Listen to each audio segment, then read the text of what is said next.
وكل بدعة ضلالة وكل ضلالة في النار. أعوذ بالله السميع العليم من الشيطان الرجيم. بسم الله الرحمن الرحيم. فاصل لربك وانحر. وقال الله تبارك وتعالى في مقام آخر: لن ينال الله لحومها ولا دماؤها ولكن يناله التقوى منكم كذلك سخرها لكم لتكبروا الله على ما هداكم وبشر المحسنين. اللهم صل على محمد وعلى آل محمد كما صليت على إبراهيم وعلى آل إبراهيم إنك حميد مجيد. اللهم بارك على محمد وعلى آل محمد كما باركت على إبراهيم وعلى آل إبراهيم إنك حميد مجيد.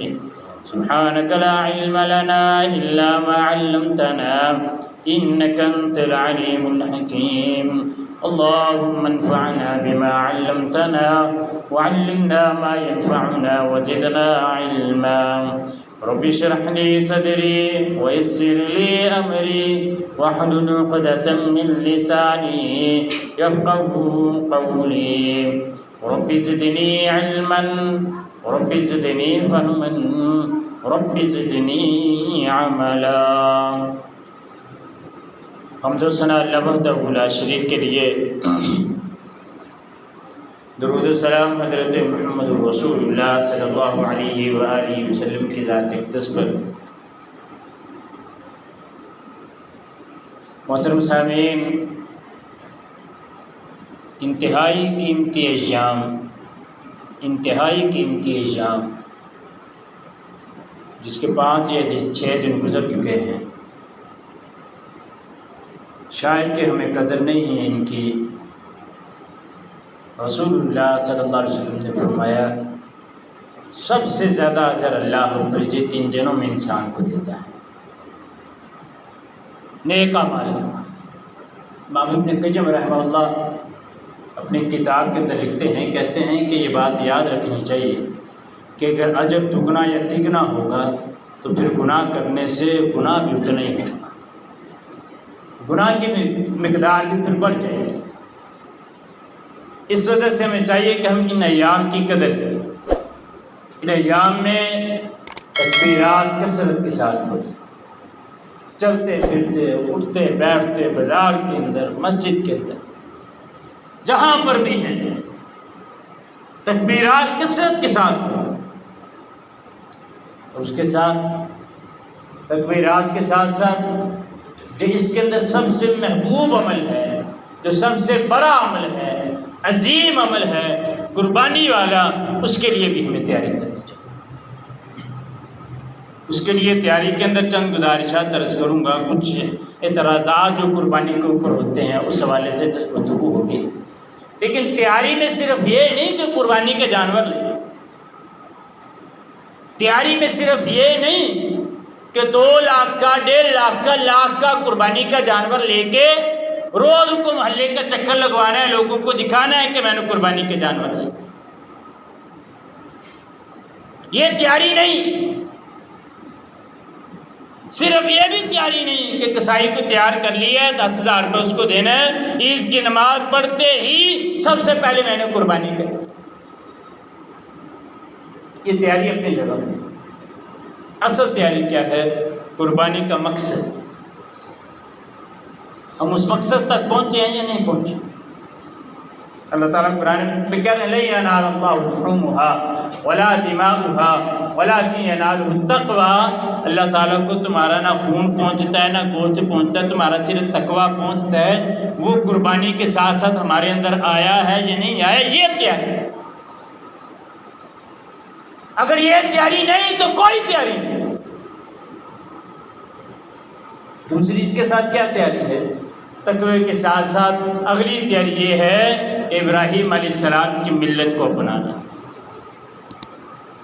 اگر وہ بھی نہیں اپنایا میرے خیال میں کوئی تیاری نہیں قربانی کرنے کا۔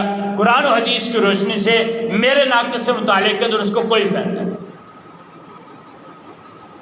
اس قربانی کا اس کو کوئی فائدہ نہیں اگر اس وہ ملت ابراہیم کے اوپر نہیں۔ ملت ابراہیم کیا ہے؟ 16واں پارہ سورہ مریم۔ سب سے پہلی بات اللہ تعالیٰ کہتے ہیں وَاذْكُرْ فِي الْكِتَابِ ابراہیم اِنَّهُ كَانَ صِدِّيقًا نَبِيًّا۔ ابراہیم کا تذکرہ پڑھو، وہ سچا نبی تھا۔ سچ بولتے ہیں، سچ بولتے ہیں ملت ابراہیم، سچ بولتے ہیں ہم، نہیں بولتے تو فکر نہیں ہونا چاہیے، بولتے ہیں تو رب کا شکر کرنا چاہیے۔ اگلی ملت کیا؟ اپنے باپ کو ہی کہہ رہے ہیں یا ابت لم تعبد ما لا يسمع ولا يبصر ولا یغنی عنک شیئا۔ ابو جان کیوں ان کی عبادت کرتے ہو جو نہ دیکھتے ہیں نہ سنتے ہیں نہ تمہیں کسی چیز کا نفع دے سکتے؟ یا ابتی لا تعبد الشیطان ان الشیطان کان للرحمن عصیا۔ ابو جان شیطان کی عبادت نہ کیجیے، شیطان رحمان کا بڑا دشمن، رحمان کا نافرمان۔ اگر تو یہ تیاری ہے ہماری تو پھر تو قربانی کی تیاری ہے، انشاءاللہ قربانی کا فائدہ ہوگا۔ اگر یہ تیاری نہیں، عقیدہ ٹھیک نہیں، نہ ضرورت ہے ٹھیک کرنے کی، تو پھر کوئی تیاری نہیں، کوئی فائدہ نہیں اس قربانی کا۔ بندے کا عقیدہ توحید نہیں ٹھیک، کوئی فائدہ نہیں اس کو۔ عقیدہ توحید کے اندر بڑی چھوٹی چھوٹی پیچیدگیاں موجود ہیں۔ ایسے نہیں اللہ کے نبی نے فرمایا کہ ایک بندہ زبان سے ایک ایسا جملہ نکالتا ہے کہ وہ جنت کے کنارے پہ ہوتا ہے، اٹھا کے اللہ رب العزت اس کو جہنم کے اندر پھینک دیتے ہیں۔ وہ کوئی ایسی بات ہوگی جس کی وجہ سے اس کی معافی کوئی نہیں، اور معافی کس میں نہیں ہے؟ صرف شرک میں معافی۔ ان اللہ لا یغفر ان یشرک بہ ویغفر ما دون ذلک لمن یشاء۔ انسان قربانی کا جانور لے کے اس کو ذبح کر کے پھر بھی وہ نماز نہیں پڑھتا تو اس کو یہ سوچنا چاہیے کہ میری قربانی کا مجھے کوئی فائدہ ہے۔ قرآن مجید میں اللہ تعالیٰ نے کہا فَصَلِّ لِرَبِّكَ وَانْحَرْ، نماز پڑھ اپنے رب کے لیے اور قربانی کر، پہلے نماز پھر قربانی۔ اس مقام پہ کیا فرمایا؟ قُلْ إِنَّ صَلَاتِي وَنُسُكِي، یا اللہ میری نماز میری قربانی، نماز پہلے قربانی بعد۔ جو 5 وقت کا نمازی نہیں، میرے خیال ناقص علم کے مطابق اس کو میرے خیال میں اس قربانی کا فائدہ نہیں۔ کیوں؟ من ترک الصلاۃ متعمدا فقد اشرک، دوسرے حدیث میں فقد کفر، جس نے ایک نماز جان بوجھ کے چھوڑی اس نے اللہ کے ساتھ شرک کیا، اس نے اللہ کے ساتھ کفر کیا۔ قربانی کا جانور ذبح کر لیا، عید کی نماز پڑھ کے، زور کی نماز نہیں پڑھی، سارا کچھ ختم، عصر کی نماز نہیں پڑھی، کانما ادیر اہلہ و مالہ، اس کا اہل اس کا مال سب کچھ ہلاک ہو۔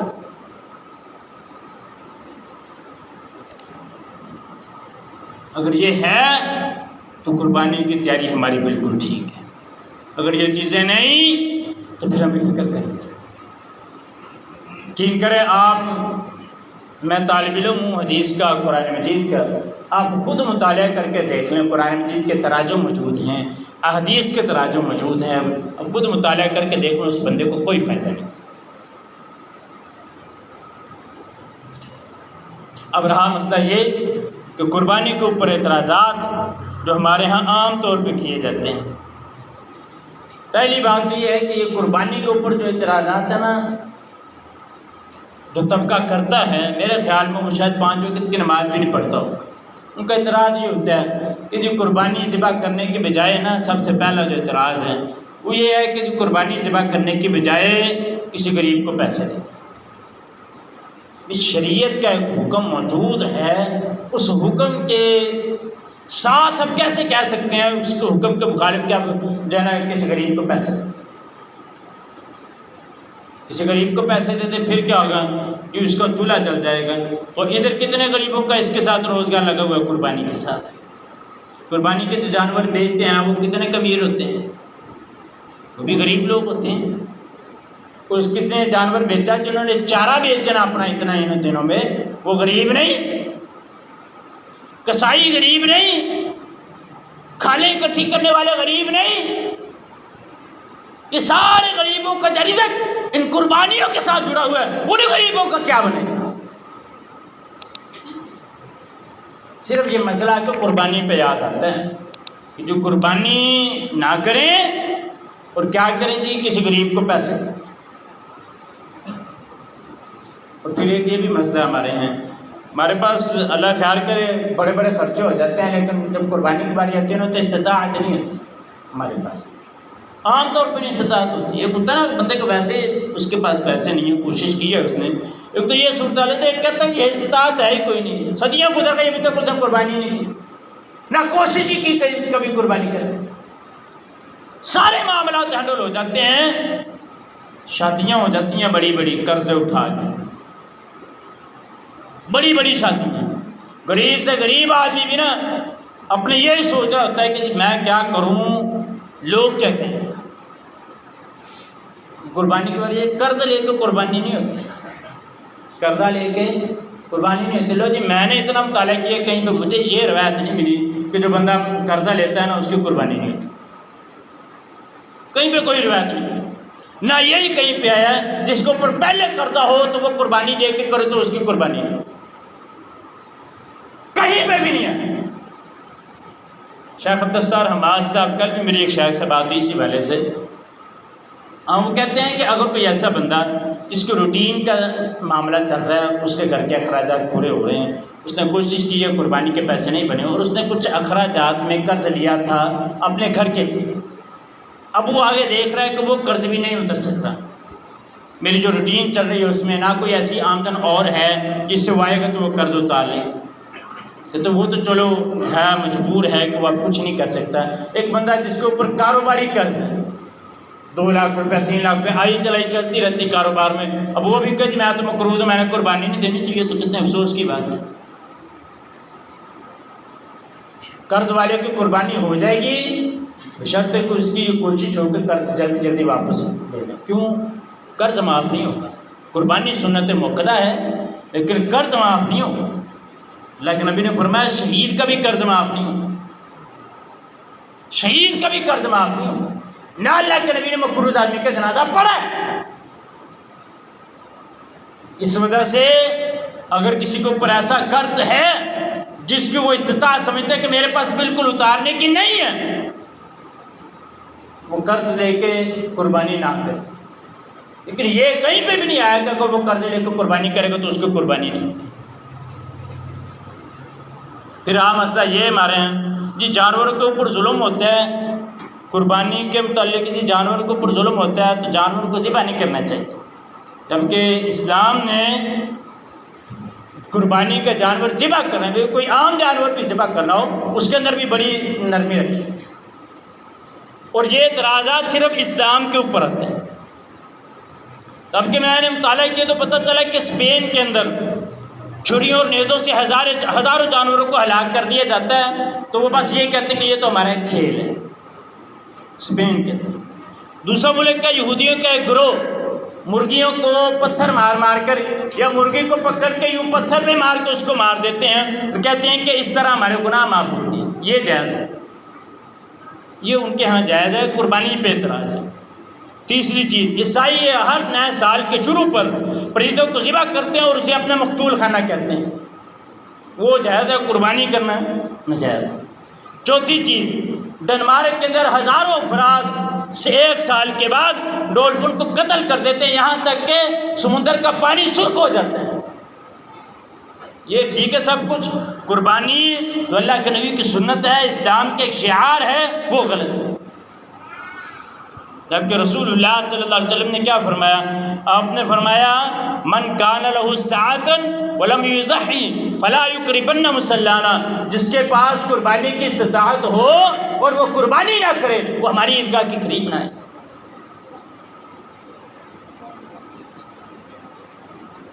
اب ہمیں قربانی کرنی چاہیے یا نہیں؟ قربانی بالکل کرنی چاہیے، اس کے ساتھ جن چیزوں کا کیا ہے ان چیزوں کا خیال بھی رکھنا پڑے گا۔ رہا مسئلہ یہ کہ کسی غریب کو پیسے دے دیں یا کسی بچیوں کی شادی کروا دیں، وہ سارے معاملات چلتے رہتے ہیں جو قربانی کے علاوہ اور کہیں پہ نہیں یاد آتے ہیں۔ یا اکثر یہ حج کے دنوں میں ہوتا ہے کہ حج کرنے کے بجائے کسی غریب کو پیسے دے دیں۔ اسلام کے شعار کو ختم کر کے کوئی یہ کہے کہ جناب آپ یتیم کی پرورش کر رہے ہیں، یتیم کو چھوڑیں، آپ بیوہ کو پیسے دے دیں، یہ ٹھیک ہے؟ کہاں تو دونوں ہی اچھے ہیں، لیکن ایک فرض ہے استطاعت کے مطابق، اس کے لیے کہہ رہے ہیں کہ آگے چھوڑ دیں، غریبوں کو پیسے دے دیں، قربانی چھوڑ دیں، غریبوں کو پیسے دے دیں۔ یہ بات اس وقت کسی کو بھی نہیں یاد آتی جب محلے کے اندر ایک بندے کے پاس گاڑی ہے، اس کو بندہ کہ بھائی گاڑی نہ لے آ، غریبوں کو پیسے دے، اس وقت نہیں یاد آتی یہ بات، صرف قربانی پہ یاد آتی ہے۔ وہ تو نے 10 مرلے کی کوٹھی بنائی ہے، 5 مرلے کے مکان میں رہا، باقی کو بیچ کے غریبوں کو دے پیسے، اس وقت کیوں نہیں دیتے پیسے؟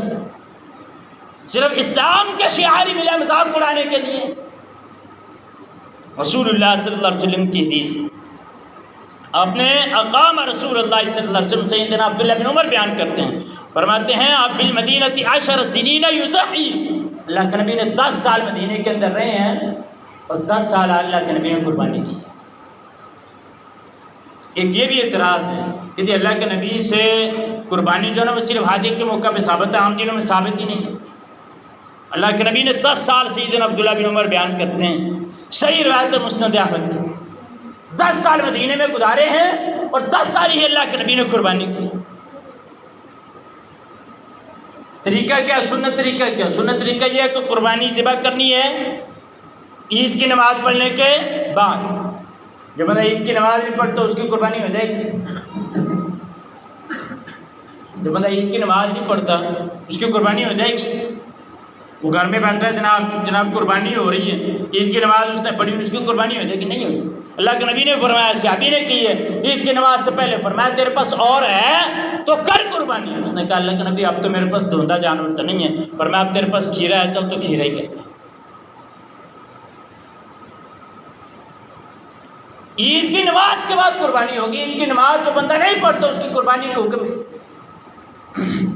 اور یہ بھی ایک مسئلہ ہے، ایک جانور میں 7 حصے ہوتے ہیں، اب 2 بندوں نے عید کی نماز پہلے پڑھ لی، اب 3 جو ہے وہ 8 بجے والی پڑھتے ہیں، جب تک عید کی نماز سارے نہیں پڑھ لے تو قربانی ذبح نہ کریں، کیونکہ ان کی قربانی کا کیا حکم ہوگا پھر، وہ سارے کریں۔ ایک اور مسئلہ ہے وہ بھی یاد رکھیں، ہمارے یہ ہوتا ہے کہ گھر میں 2-3 بھائی ہیں، وہ کہتے ہیں 5-5 ہزار ہم تینوں ڈال کے نا تو 15 ہزار میں ایک حصہ ڈال لیتے ہیں، یہ ایسے نہیں ہوگا۔ ایک آدمی سادہ ہے، ہاں یہ ہو سکتا ہے تینوں بھائی اپنے پیسے اکٹھے کر کے اپنے باپ کو دے دیں کہ والد محترم یہ پیسے ہیں آپ قربانی میں حصہ ڈالنا، تو والد صاحب وہ قربانی میں حصہ ڈال دیں تو وہ سربراہ کی طرف سے ہو جائے گا۔ لیکن 3 بھائی 5-5 ڈال کے یا کوئی ایسے کر لیتے ہیں، 2 بھائی مل کے لے لیتے ہیں بڑا جانور لے لیا، اب کیا کیا 3.5 حصے کر لیے، گوشت تقسیم کیا 3.5 حصے کر لیے، یہ بھی نہیں ہوگا، ایک 4 کرے گا ایک 3 کرے گا۔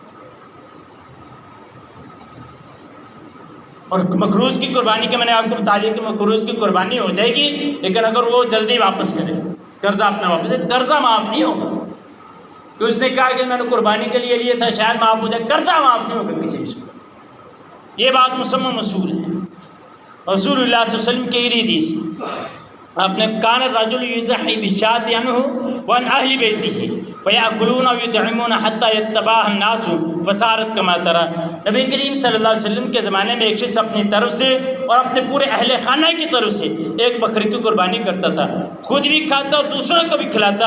اب لوگوں نے کثرت کی قربانی میں مقابلہ کرنا شروع کر دیا، ایک آدمی قربانی کرتا تھا، اب یہ ہوتا ہے اپنی قربانی ہو نہ ہو، زندگی میں چاہے ابو کو کبھی بلایا نہ ہو۔ کل بھی رات میں مجھے میسج آیا 10:30-11 بجے کے بعد واٹس ایپ پہ کہ قاری صاحب یہ بتائیں کہ ہمارا والد فوت ہو گیا ہے تو اس کی قربانی ہم کر لیں۔ یہی مسئلہ ہے نا ہمارے، یقین کرو 2-3 مسئلے ایسے ہیں قربانی کے آپ پہ آ کے نا، یہ مسئلے ایسے کھلے ہوئے ہوتے ہیں نا کہ بندہ کیا کرے، ایک یہ مسئلہ اور ایک اکٹھے کی قربانی والا مسئلہ، ایسے کھلے ہوتے ہیں پتہ نہیں پاکستان میں باقی سارے مسائل ختم ہو گئے ہیں، اب یہی 2 مسئلے رہ گئے پاکستان میں، بس ہر گھر میں سارے مسئلے ختم ہو گئے، یہی 2 مسئلے ہیں۔ اتنی دیر سے یہ مسائل چلتے آ رہے ہیں، ابھی تک حل نہیں ہوئے، ہر سال پوچھنے کی بار بار کیا ضرورت ہے؟ رہا مسئلہ یہ کہ مسجد کی طرف سے قربانی نہیں ہوتی، وہ صدقہ ہوتا ہے۔ پہلی بات تو یہ ہے کہ اولاد کوئی بھی نیک کام کرے والدین کو اس کا اجر ملتا ہے، تو ضروری نہیں ہے علیحدہ قربانی کرنے کا۔ اگر کوئی اتنا شوق رکھتا ہے تو ذبح کرے گا۔ تو غلام مصطفیٰ ظہیر امن پوری صاحب سرگودا کے شیخ ہیں، ان کو اسماء الرجال، بلکہ آج ان کا جمعہ بھی ابو کرا ہے، ان کا یہ موقف ہے کہ اگر وہ قربانی اس طرح کرتے ہیں تو وہ صدقہ ہوگی قربانی، اس کا جتنا گوشت ہوگا وہ تقسیم کریں گے، گھر میں نہیں رکھ سکتے اس کو۔ مطلب ایک حصہ اگر باپ کے نام کیا ہے تو وہی سب پورا تقسیم کیا جائے گا، گھر میں نہیں رکھ سکتے۔ اور دوسری بات یہ کٹے کی قربانی والی، اللہ کا واسطہ یقین کریں اس کٹے کو نہ ہی کھولیں۔ پہلی بات تو یہ کہ قرآن مجید میں سورۃ الانعام میں جن جانوروں کا ذکر آیا ہے نا، وہ 8 جانوروں کا ذکر آیا ہے۔ اونٹ کا نار المادہ، یہ گائے کی نسل کا نار المادہ، بکری کی نسل کا نار المادہ، بھیڑ کی نسل کا نار المادہ۔ اب یہاں پہ ذکر نہیں ہے بھینس کا، تو جب یہ جانور آسانی سے مل رہے ہیں تو پھر دوسرا لینے کی ضرورت کیا ہے دوسری طرف جانے کی؟ یا تو یہ مل ہی نہ رہے ہوں۔ شیوخ کے فتاوی جات اپنی جگہ پہ موجود ہیں، میں کسی کا انکار نہیں کرتا، لیکن سادہ سا ایک مسئلہ ہے کہ جب ایک فتاوی جات موجود ہونے کے بعد جب یہ جانور موجود ہیں ہمارے پاس تو ہم ان جانوروں میں سے کر لیں، ضروری ہم نے کٹے کی بھینس کی قربانی کے چکر میں پڑنا۔ اسی طرح ایک اور مسئلہ یہ ہے کہ 9 ذوالحج کا جو روزہ ہے، جس کو یوم عرفہ کا روزہ کہا جاتا ہے، اب وہ روزہ رسول اللہ صلی اللہ علیہ وسلم نے فرمایا یکفر السنۃ الماضیہ وقبلہ، کہ انسان کے 1 سال گزشتہ 1 سال آنے والے دونوں گناہ معاف ہو جاتے ہیں۔ 1 سال گزشتہ 1 سال آنے والا دونوں کے گناہ معاف ہو جاتے ہیں اگر 9 ذوالحج کا انسان روزہ رکھے، یوم عرفہ کا اس کو روزہ کہتے ہیں۔ اب یہ مسئلہ ہمارے یہاں رہتا ہے جی اتنے تن یوم عرفہ 1 دن پہلے تو ساڈے تھے 1 دن بعد چوں کی کریے؟ میں تو ویسے یہ کہتا ہوتا تھا کہ 9 ذوالحج کا روزہ، 9 ذوالحج کا تو اب 9 کا ہی رکھے روزہ۔